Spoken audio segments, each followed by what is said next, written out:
بسم اللہ الرحمن الرحیم۔ السلام علیکم عزیز طلبہ کرام، امید آپ حضرات خیریت سے ہوں گے۔ آج ہمارا گلستان سعدی کا دوسرا سبق ہے اور ہم ابتدا کر رہے ہیں باب اول سے۔ باب اول سے ابتدا کرنے کی وجہ یہ ہے کہ چونکہ وفاق کے اندر جو نصاب گلستان کا پڑھایا جاتا ہے وہ باب اول اور باب دوم، باب سوم اور باب چہارم، یہ 4 ابواب ہیں۔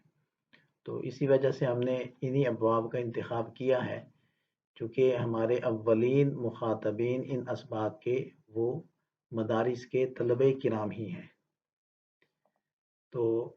ہم اپنے سبق کی ابتدا کرتے ہیں۔ ذہن میں رکھیے گا کہ یہ کتاب ہر اعتبار سے مفید ہے۔ یہ طلبہ کرام کے لیے تو انہوں نے امتحانات کے پیش نظر اس کو پڑھنا ہوتا ہے، لیکن اگر تھوڑی سی وہ اس کے اندر نیت کر لیں نصائح حاصل کرنے کی، کیونکہ اس کتاب کے اندر بہت کچھ ہے ہمارے سیکھنے کے لیے، اور ہر زمانے کے اعتبار سے یہ کتاب ایسے ہے گویا کہ آج کے حالات کو دیکھ کر لکھی گئی ہے۔ تو اگرچہ اس میں پرانے بادشاہوں کے قصے ذکر کیے ہیں یا کچھ حکایات بنا کر شیخ سعدی رحمۃ اللہ علیہ نے ذکر کی ہیں، لیکن ان کے اندر ہمارے لیے بڑے بڑے اسباق موجود ہیں سیکھنے کے لیے، اور فارسی زبان میں ہے تو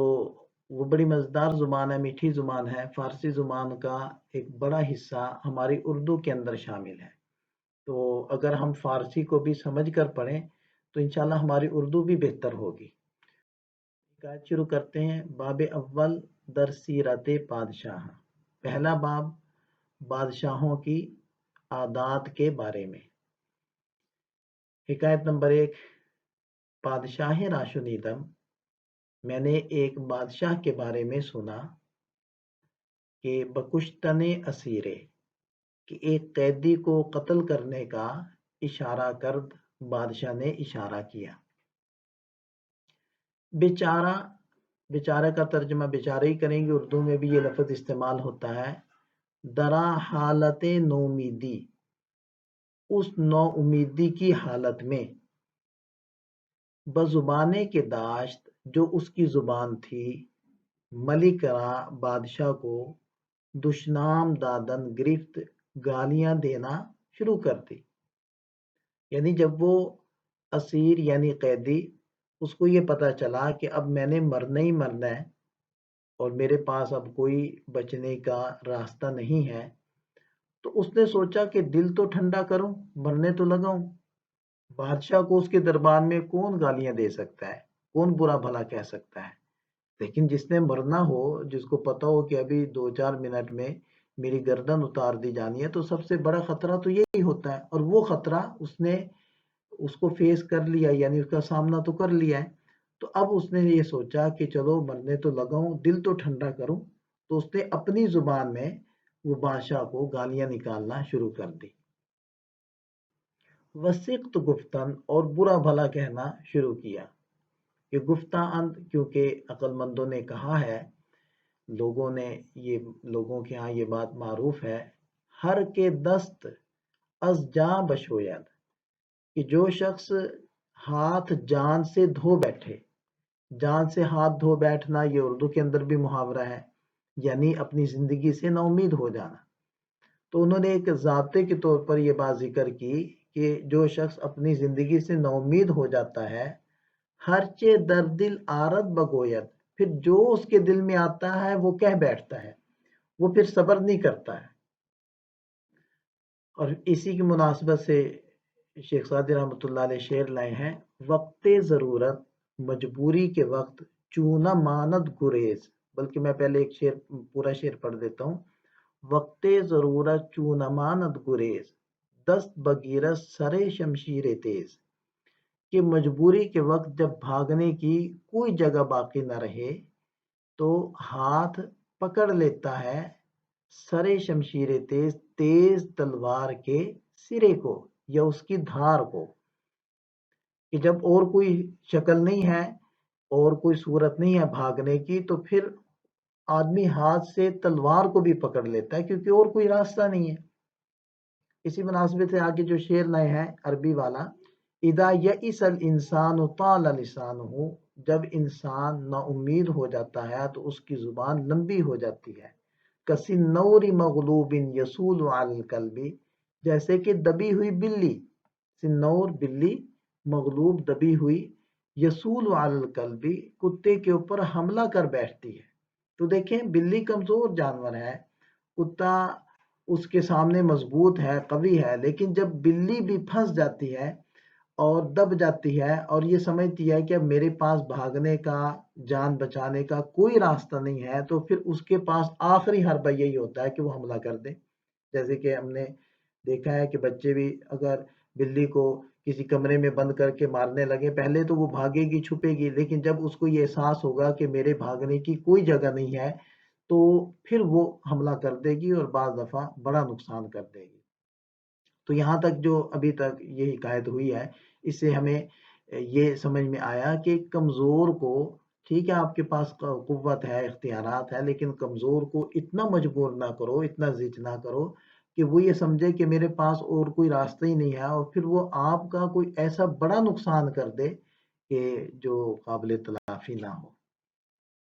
بہرحال آگے حکایت کا اگلا حصہ یہ ہے کہ جب اس نے گالیاں دی اور بادشاہ اس کی زبان کو جانتا نہیں تھا، تو ملک پرسید بادشاہ نے پوچھا کہ چیمی گوید، کہ یہ کیا کہہ رہا ہے، کیونکہ اس کی زبان تو سمجھ نہیں آ رہی تھی۔ یکے از وزرائے نیک محضر، تو نیک خصلت، نیک طبیعت والے وزراء میں سے ایک وزیر، یعنی وہاں جو وزیر تھے اس میں سے ایک وزیر کی بڑی اچھی طبیعت تھی، تو اس نے ترجمانی کی، گفت اس نے کہا، اے خداوند، اے آقا یعنی بادشاہ سلامت، ہمیں گوید یہ کہہ رہا ہے، والکاظمین الغیظ والعافین عن الناس، یعنی یہ جو آیت مبارکہ کا مفہوم ہے نا، اور غصے کو پی جانے والے اور لوگوں کو معاف کرنے والے، تو یہ آیت کا مفہوم اصل میں یہ دہرا رہا ہے۔ تو مطلب کیا بنا کہ یہ آپ سے معافیاں مانگ رہا ہے، درخواست کر رہا ہے کہ آپ غصے کو پی جائیں اور مجھے معاف کر دیں۔ تو یہ اس نے ترجمانی کی۔ ظاہری بات ہے یہ ترجمانی ٹھیک تو نہیں تھی، یہ تو بالکل اس کے جو الفاظ تھے اس کے مخالف ترجمانی ہے۔ تو ملک را رحمت آمد، بادشاہ کو اس غلام کے اوپر ترس آ گیا، وَأَثَّرِ خون او درگزشت، اور اس کا خون معاف کر دیا، اس کو کہا کہ بھئی چھوڑ دو اس کو، چلو اس کو ہم نے معاف کیا۔ وزیر دیگر، ایک دوسرا وزیر کہ ضد او بود، جو پہلے وزیر کا مخالف تھا، اس کو اب موقع مل گیا بات کرنے کا، گفت اس نے کہا، ابنائے جن سے مارا، ہم جیسے لوگوں کو، نہ شاید مناسب نہیں، در حضرت بادشاہاں، بادشاہوں کے دربار میں، جز براستی سخن گفتن، سچ کے علاوہ بات کہنا، یعنی ہم جیسے لوگوں کو بادشاہوں کے پاس سچ بولنا چاہیے، جھوٹ نہیں بولنا چاہیے۔ ای ملک را دشنام داد، اس نے بادشاہ کو گالی دی ہے، وہ ناسزا گفت، اور برا بھلا کہا ہے۔ تو اس نے ساری حقیقت کھول دی کہ بادشاہ سلامت یہ آپ سے معافیا نہیں مانگ رہا، بلکہ یہ تو آپ کو برا بھلا کہہ رہا ہے، اور یہ وزیر صاحب یہ غلط ہے۔ تو ملک روئے عزیز سخن، تو بادشاہ نے چہرہ اس بات سے درہم کشید، پھیر لیا، یعنی بادشاہ سلامت کو غصہ آیا، بھئی ٹھیک ہے کہ پہلا جھوٹ بول رہا تھا، غلط بیانی کر رہا تھا، لیکن تمہاری جو بات ہے اس کا کیا نتیجہ نکلنا ہے وہ اگلے لائنوں کے اندر آ جائے گا۔ وہ گفت، اور بادشاہ سلامت نے کہا، آ دروغے کے وے گفت، وہ جھوٹ کے جو اس نے بولا، یعنی پہلے وزیر نے بولا، یعنی غلط ترجمانی کی، لیکن کوئی حرج نہیں، پسندیدہ تر آمد، وہ مجھے زیادہ اچھا لگا، مر ازیں راست، خاص اس سچ سے کہ تو گفتی جو تم نے بولا ہے، تمہارے اس سچ سے اس کا جھوٹ مجھے زیادہ اچھا لگا۔ وجہ کیا ہے کہ روئے آ در مصلحت بود، کہ اس کی بات کا جو رخ تھا یا اس کی بات کا جو مقصد تھا وہ خیر خواہی میں تھا، یعنی وہ خیر خواہی چاہ رہا تھا کہ بھئی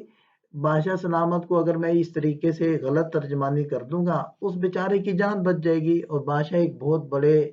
ظلم سے یا بہت بڑے گناہ سے بچ جائے گا۔ وہ بنائے این برخوب سے، اور تمہاری اس گفتگو یعنی اس ترجمانی کی جو بنیاد ہے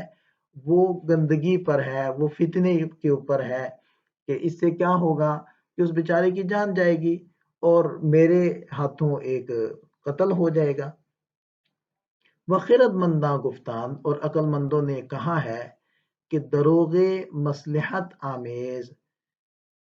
مصلحت ملا ہوا، خیر ملا ہوا جھوٹ، بے از راستی فتنہ انگیز، فتنہ اٹھانے والے سچ سے بہتر ہے۔ یعنی جس جھوٹ سے خیر خواہی وجود کے اندر آئے، خیر وجود میں آئے اور فتنہ دبے، تو وہ جھوٹ پھر بہتر ہوا اس سچ سے جس سے فتنے اٹھ رہے ہیں۔ آگے شعر لائے ہیں کہ ہر کے شاہ آ کند کے او گوید، حیف باشد کے جز نکو گوید، کہ ہر وہ شخص جس کی حیثیت ایسی ہو کہ شاہ آ کند، کہ بادشاہ وہ کر دے کہ او گوید، جو وہ کہہ دیتے ہو، یعنی جس کی حیثیت دربار کے اندر ایسی ہو کہ اس کے کہنے کو بادشاہ مان لیتا ہو اور اس کی بات کے اوپر عمل کرتا ہو، اس کی اتنی حیثیت ہو، تو پھر حیف باشد، ظلم ہوگا کہ سوائے اچھی بات کے، خیر خواہی والی بات کے وہ کوئی بات کرے، تو پھر بڑا ظلم ہوگا کہ اس کو خیر خواہی کے علاوہ کوئی بات کرے۔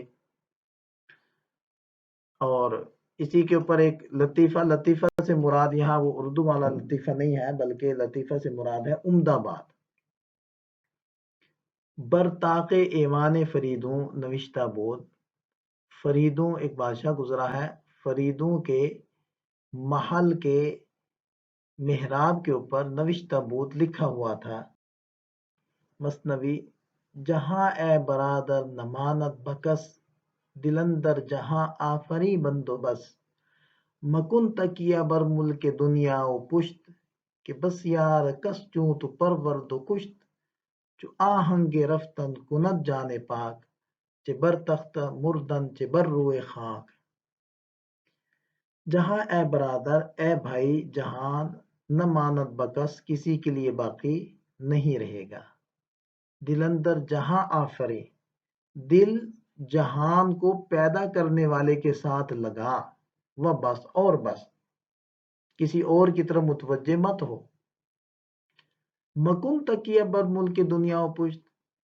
اس دنیا کی مملکت اور یہاں کی شان و شوکت کے اوپر بھروسہ مت کر، تکیہ مت کر اور پشت مت لگا، تو دونوں کا مفہوم ایک ہی نکل آئے گا کہ دنیا کی بادشاہت پر، یہاں کی زیب و زینت اور رونقوں کے اوپر بھروسہ مت کر،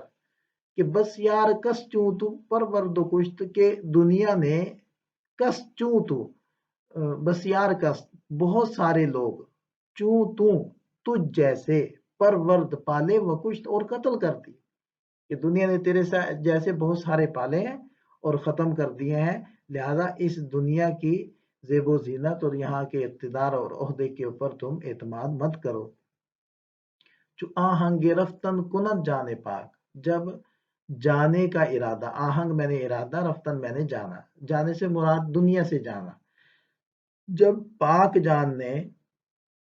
دنیا سے جانے کا ارادہ کر ہی لیا ہے، یعنی کہ یہ بات کنفرم ہے، طے شدہ ہے کہ ہر بندے نے مرنا ہی مرنا ہے، اور یہ آپ کو یقین بھی آ گیا ہے، تو پھر چبر تخت مردن، کیا تو تختوں کے اوپر جا کر مرنا، چبر روئے خاک، اور کیا مٹی کے اوپر مرنا، یہ تو برابر ہو گیا، جب مرنا ہی ہے اور دنیا کو چھوڑنا ہی ہے، تو پھر جہاں بھی آپ کی جان نکلے، اصل تو یہ ہے کہ اطاعت والی اور خیر خواہی والی اور اپنے اختیارات کے صحیح استعمال والی زندگی گزرنی چاہیے۔ بقیہ اچھے بستر پر وفات ہوئی ہے یا مٹی پر وفات ہوئی ہے تو اس کو کیا دیکھنا۔ بہرحال اس جو حکایت تھی اس کا ہمیں سبق کیا ملا؟ ایک تو ہمیں یہ پتہ چلا کہ جو بادشاہ ہوتے ہیں ان کو لوگوں کی بیہودہ باتوں کے اوپر اعتماد نہیں کرنا چاہیے، یعنی اسے متاثر نہیں ہونا چاہیے، بلکہ حوصلے سے کام لینا چاہیے۔ تو اسی سے یہ بات نکل آئی کہ کوئی بھی صاحب اختیار ہے تو تو اس کو نا اپنے اختیارات کا، اپنے عہدے کا نشہ نہیں ہونا چاہیے، بلکہ وہ عاقبت کو سوچے، انجام کو سوچے، اور اس بات کو سوچے کہ آج مجھے اختیار حاصل ہے، کل ہو سکتا ہے مجھے اختیار باقی، میرا اختیار باقی نہ رہے، تخت چھن جائے، یہ ویسے میں دنیا سے چل بسوں تو پھر بڑے اختیار والے کے سامنے میں نے پیش ہونا ہے۔ دوسری یہ بات سمجھ میں آتی ہے کہ کسی کمزور کو اتنا مجبور مت کر دو کہ وہ پھر بدلہ لینے کے لیے آپ کا کوئی بڑا نقصان کر بیٹھے، کیونکہ جب اس کو یہ نظر آئے گا کہ میرے پاس تو کچھ رہا نہیں کچھ کھونے کے لیے، میں تو سب کچھ کھو چکا ہوں، تو پھر کہیں وہ آپ کا بہت کچھ نہ کھو بیٹھے اور پھر آپ سوائے افسوس کہ آپ کے پاس کوئی اور راستہ نہ بچے۔ یہ آج کا سبق مکمل ہوا، اس کو اچھے طریقے سے ہم سمجھ لیں۔ ملتے ہیں نئے سبق کے ساتھ۔ السلام علیکم۔